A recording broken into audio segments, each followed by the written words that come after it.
Hola, buenos días, tengan todos ustedes.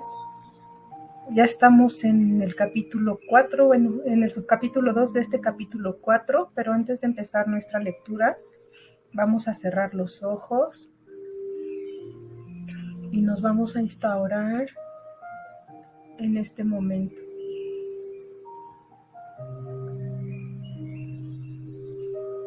Abandónate al ritmo de tu respiración.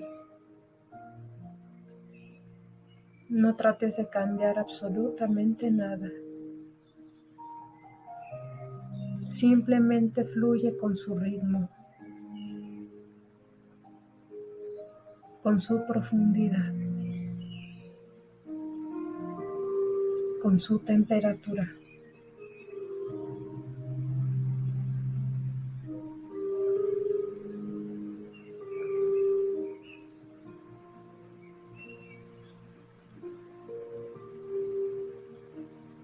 Suelta cualquier pendiente que tengas en tu cabeza.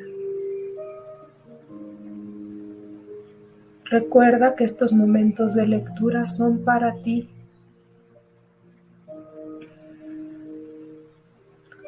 Aplica tu pequeña dosis de buena voluntad para estar presente en la lectura. Desde tu ser, desde tu altar interno, ábrete a recibir las enseñanzas que el día de hoy, lo que vas a escuchar, traigan para ti.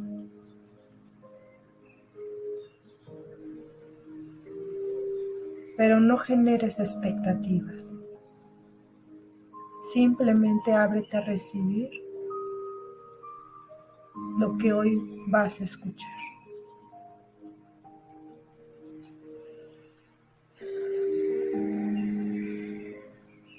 Abrimos los ojos. Un curso de milagros, libro de texto, capítulo 4, las ilusiones del ego. Subcapítulo 2, el ego y la falsa autonomía. Es razonable preguntarse cómo pudo la mente haber inventado al ego. De hecho, esa es la mejor pregunta que puedes hacerte.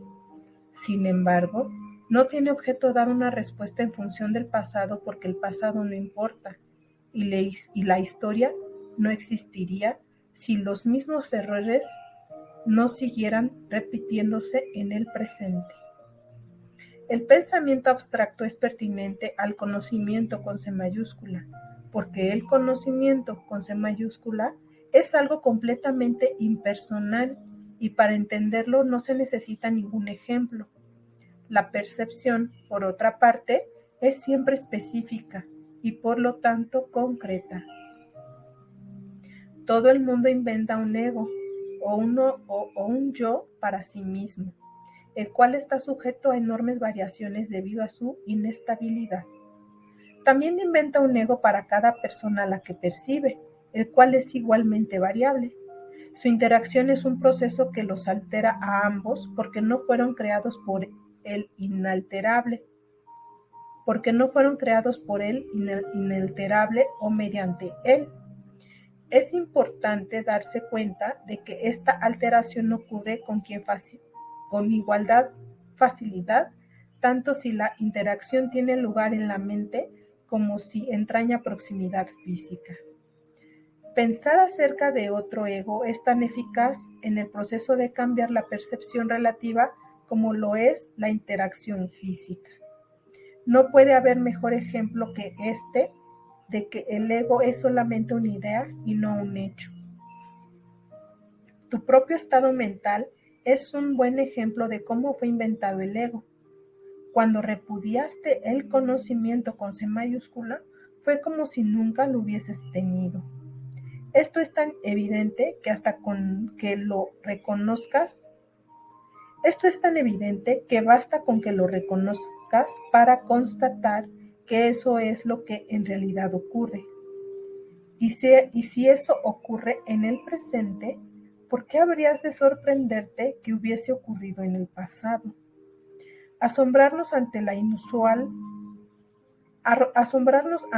inusual es una reacción comprensible, pero asombrarnos ante algo que ocurre con tanta frecuencia no lo es en absoluto.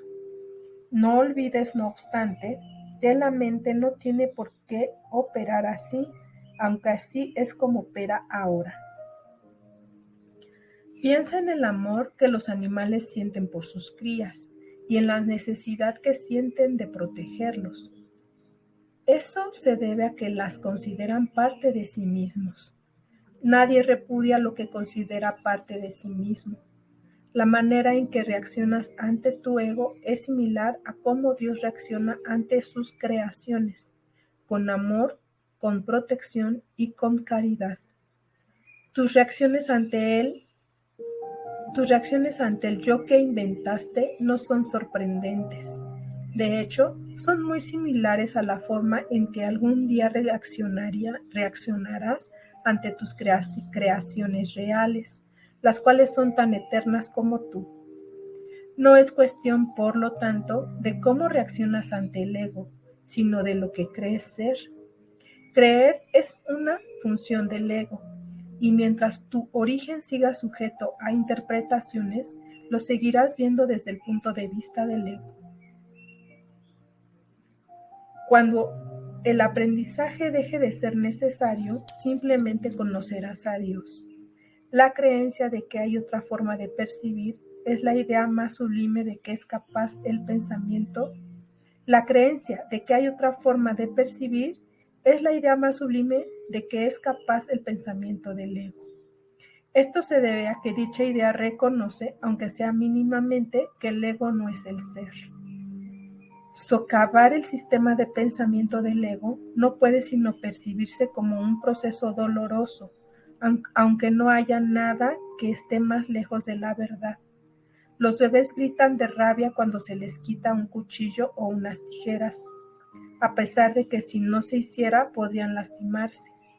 En este sentido, todavía eres un bebé. No tienes una idea clara de lo que es el verdadero instinto de conservación y probablemente decidirás que necesitas precisamente lo que más daño te haría. Sin embargo, tanto si lo reconoces ahora como si no, has acordado cooperar en el empeño por llegar a ser inofensivo y servicial, atributos estos que son indispensables. Incluso las actitudes que tienes a ese respecto son necesariamente conflictivas, puesto que todas las actitudes están basadas en el ego. Esto, sin embargo, no siempre será así. Ten paciencia. Ten paciencia mientras tanto, y recuerda que el desenlace es tan seguro como Dios. Solo aquellos que tienen una sensación real y duradera de abundancia pueden ser verdaderamente caritativos. Esto resulta obvio cuando consideras lo que realmente quiere decir ser caritativo. Para el ego, dar cualquier cosa significa tener que privarse de ello. Cuando asocias el acto de dar con el sacrificio, das solamente porque crees que de alguna forma vas a obtener algo mejor y puedes por lo tanto prescindir de la cosa que das. Dar para obtener es una de la ley ineludible del ego, que siempre se evalúa a sí mismo en función de otros egos. Por lo tanto, está siempre obsesionado con la idea de la escasez, que es la creencia que le dio origen.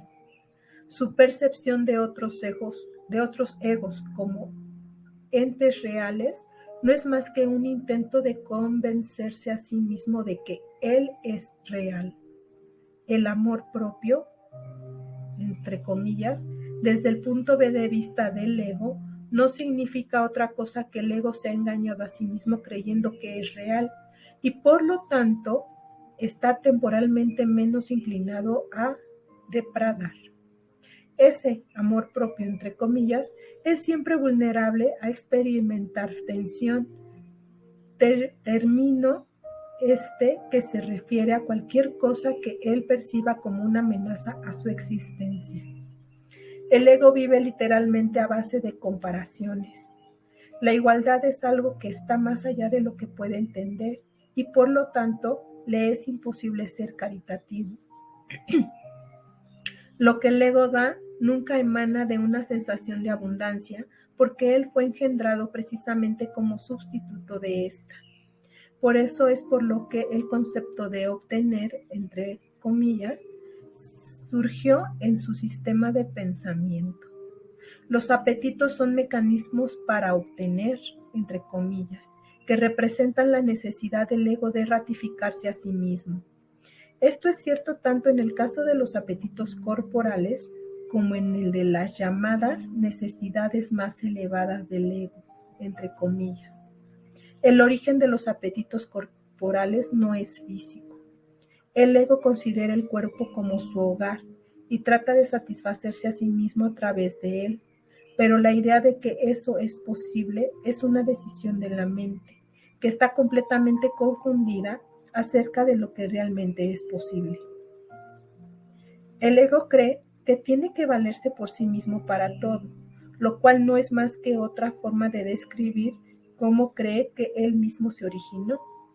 Es un estado de tanto temor que lo único que puede hacer es dirigirse a otros egos y tratar de unirse a ellos en un débil intento de identificarse con ellos o atacarlos en una demostración igualmente débil de fuerza. No es libre, no obstante, de poner en tela de juicio la premisa que da lugar a todo eso, pues esa premisa es su base.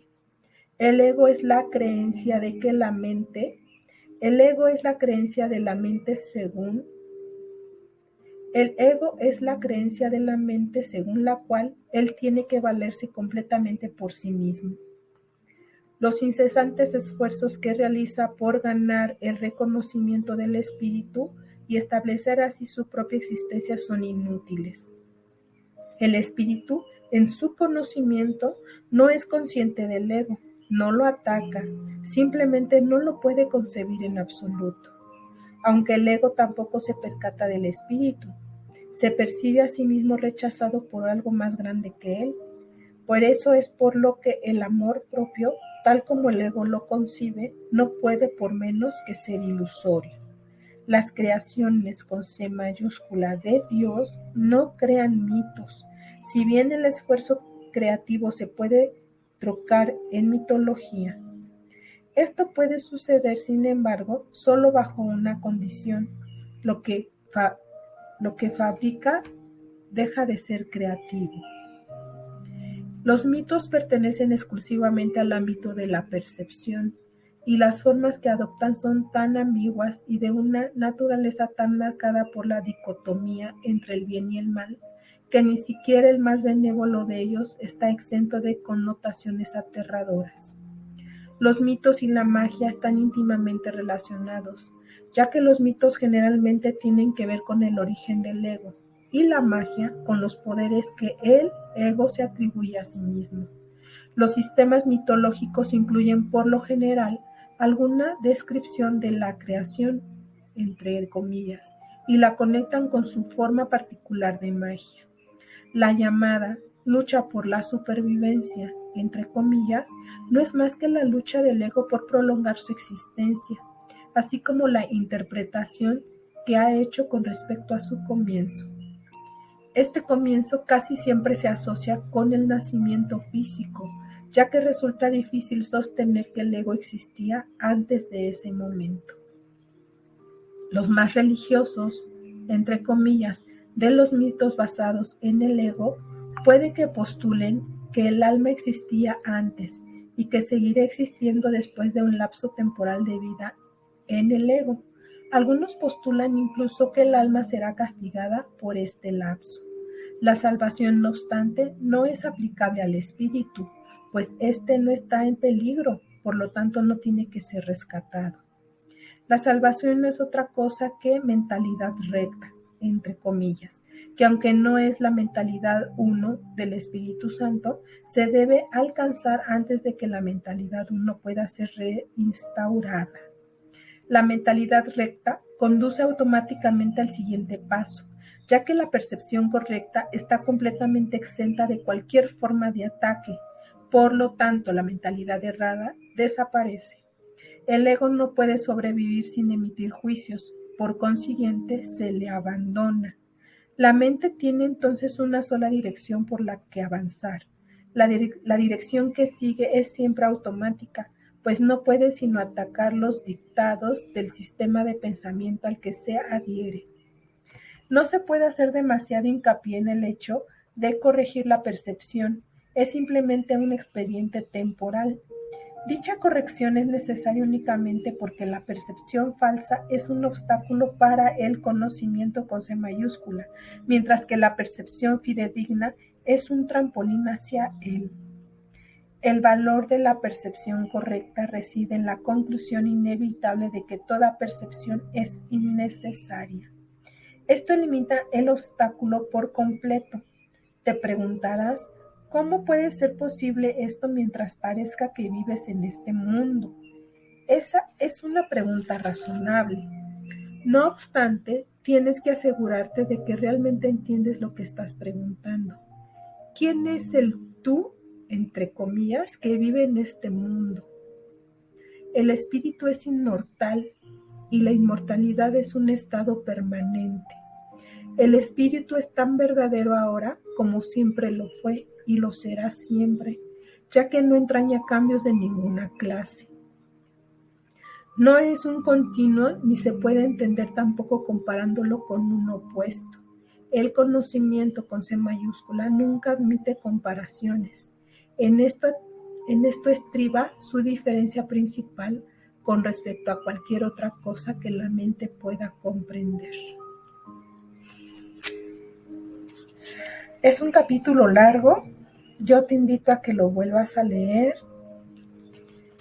Yo no tengo comentarios que hacer, yo también lo voy a volver a leer porque sí está como muy de volverse a leer, ¿no? Y pues yo lo único que te digo es que de alguna manera el capítulo te hace ver cómo va reaccionando el ego, ¿no? Cómo va haciéndose presente el ego en tu vida y que de alguna manera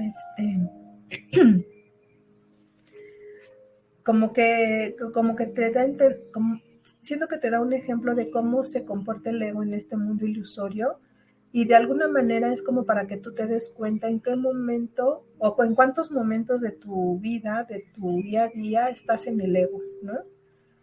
Yo te invito a que lo vuelvas a leer con más calma, a que vuelvas a poner la grabación y que lo vuelvas a leer para que de alguna manera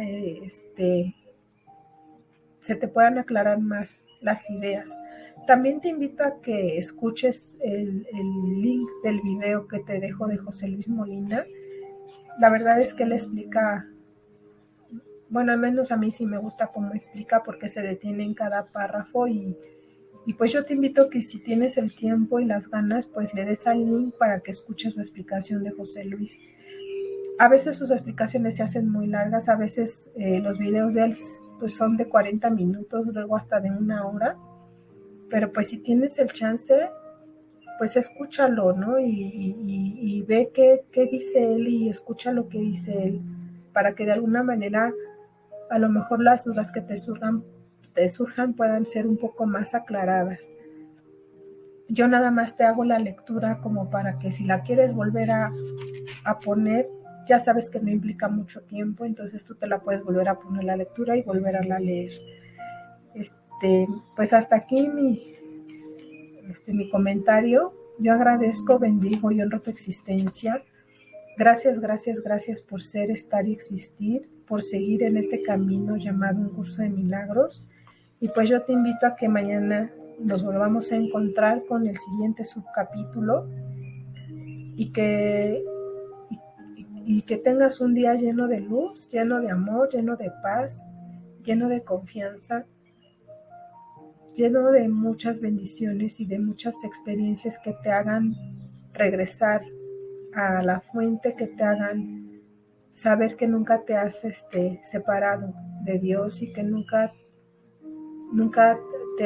que nunca has estado fuera de la mente de Dios, ¿no? Gracias, gracias, gracias y nos vemos el día de mañana.